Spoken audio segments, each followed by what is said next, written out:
Olá, seja bem-vindo ao canal da Paz. Mais uma vez estamos juntos, a palavra de Deus já está aberta, a verdadeira Constituição. Hoje, segunda-feira, vamos estar aqui mais uma vez compartilhando a palavra do Senhor, que já está aberta.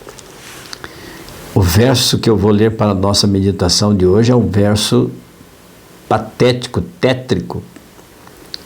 Não se assuste, porque a palavra de Deus ela é viva e eficaz, mas ela traz histórias de arrepiar o cabelo, histórias de nos deixar sem fôlego, porque a Bíblia não esconde o pecado, não esconde os erros, não esconde as maldades, como também apresenta para nós saídas, apresenta para nós esperança, apresenta para nós paz, perdão, graça, justiça. Então a Bíblia é um livro real, ela é íntegra em todos os seus sentidos, em todo o seu conteúdo.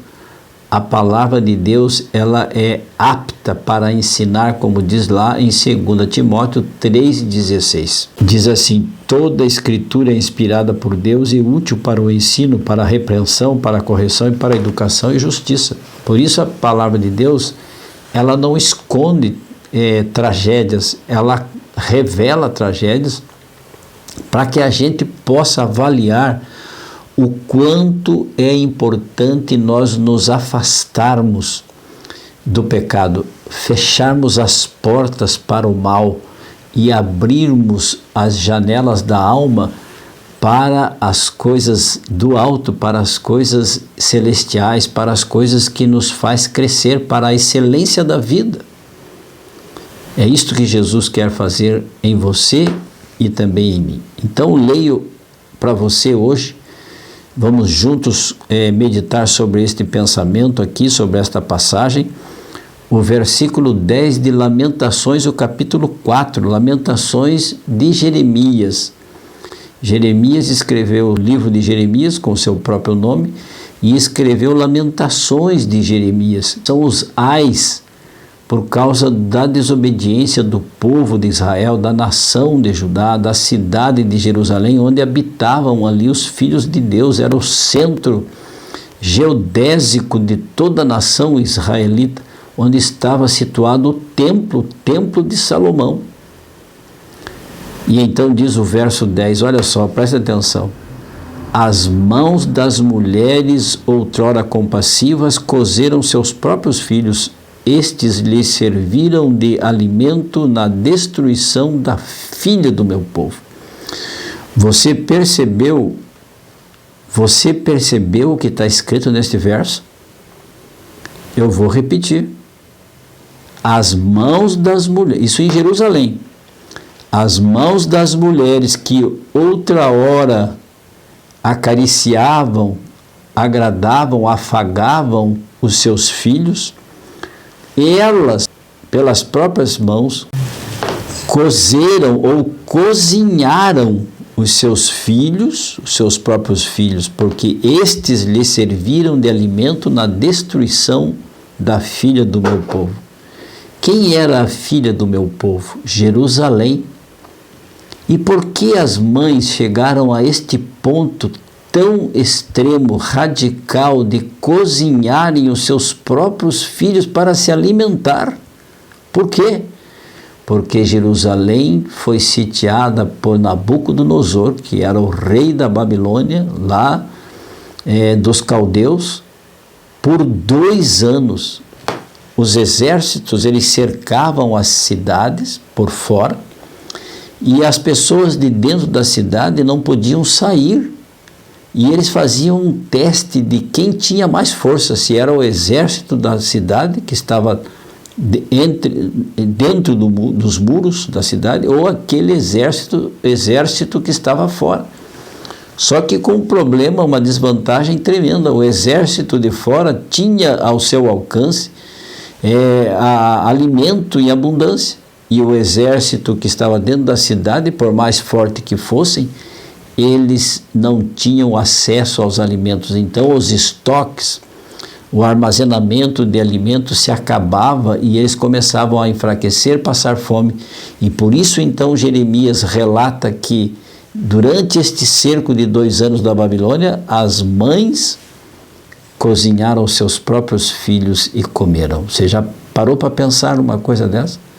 E por que Jerusalém foi cercada? Porque Deus tinha avisado que se o povo de Israel, se a tribo de Judá, não se arrependessem dos seus erros, dos seus pecados, se afastaram de Deus, os sacerdotes estavam corrompidos, estavam sujos, eles precisavam se purificar para realizar o serviço do templo, mas eles não obedeciam. Jeremias cansou de falar para eles, de profetizar, de dizer: vocês não podem fazer isso, porque isso está aborrecendo o nosso Deus, e a taça da sua ira está por se derramar, até que se derramou.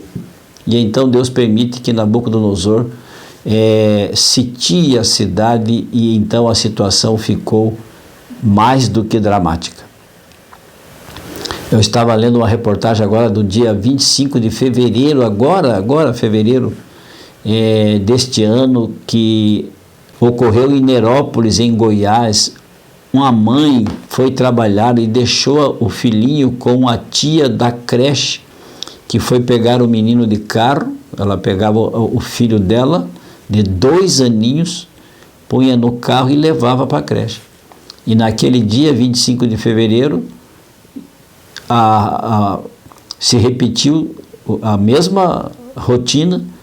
A tia foi lá buscar o menino, levou para a creche e deixou o menino trancado dentro do carro, esqueceu do menino. A mãe, Gisele Rodrigues, ficou sabendo do fato depois de 4 horas que o menino estava dentro do carro. A tia da creche, estava com dor de cabeça, voltou para o carro para ir para casa e encontrou o menino morto dentro do veículo.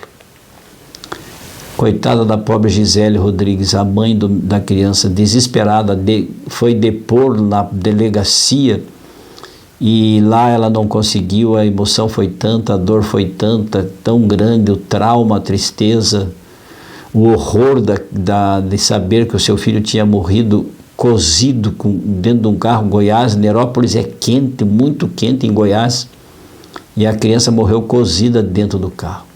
Nós sabemos que não há intenção, não houve nem intenção da mãe de negligência, nem da tia da creche, mas há sim, e aqui eu vou traçar um paralelo, me perdoem, vou traçar um paralelo com o que estava acontecendo em Jerusalém. Por desobediência do povo de Israel, do tribo de Judá, Jerusalém foi sitiada por 2 anos, e as mães foram obrigadas, para não morrer, comer os seus próprios filhos. Hoje, os nossos filhos estão sendo deixados em mãos de terceiro, e por uma desgraça, uma infelicidade, acaba acontecendo o que aconteceu com Gisele Rodrigues, que perdeu o seu filhinho de 2 anos, porque por força das circunstâncias, que tem que trabalhar, que tem que ajudar no sustento da família, dos filhos, acaba tendo que se sujeitar a estas coisas, e perdeu o seu querido filhinho de 2 anos. O pai ficou desesperado, a mãe, aconteceu agora. Lembram-se em São Paulo que um pai também, que estava com a criança, tinha uma reunião, pôs o filho dentro do carro, ia levar para a creche, mas antes precisou participar de uma reunião, deixou o filho também dentro do carro.